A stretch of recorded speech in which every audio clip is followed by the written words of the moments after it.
So collaborative care is care that is delivered by providers from different specialties, disciplines, or sectors working together to offer complementary services and mutual support.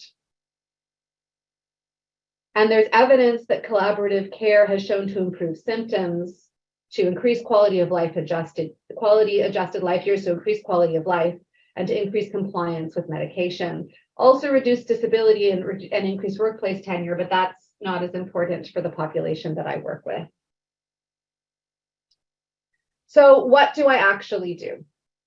So I do home visit consultations with a member of the house calls team. It might be the family doctor, the nurse practitioner, the occupational therapist, the social worker. Let's say one of the main reasons that they refer to me is around behavioral and psychological symptoms of dementia. So it might be a question of diagnosis, like, is this apathy or is it depression? Are they just content sitting there not doing very much, and what do we do about that? Or are they actually depressed, which is easier actually to treat? It might be recommendations for medication or non-medication management of responsive behaviors. I might be a resource helping to create links with other arm's length organizations. So let's say I were consulting on my grandmother, which clearly I would not do because that would not be unethical. But if we were using her case and imagining that I were the physician consulting on her, from a non-pharmacologic perspective, we might suggest something called ABC charting.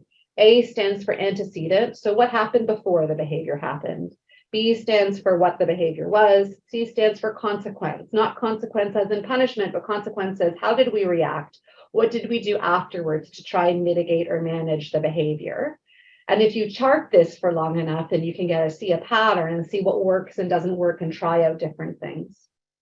We might find out that she hid out when she was being transferred from her chair into the shower.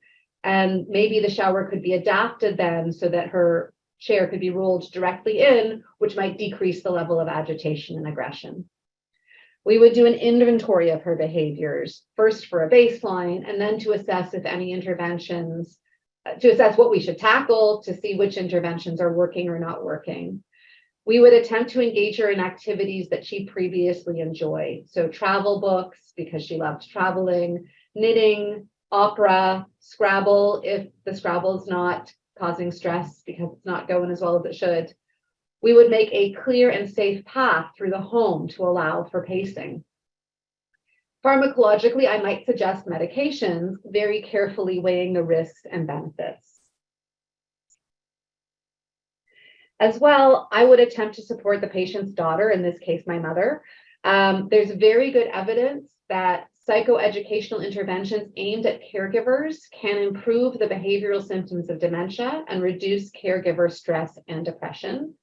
Support groups have also found to be helpful, and a specific kind of psychotherapy called problem-solving therapy has been shown to delay institutionalization when caregivers engage in it.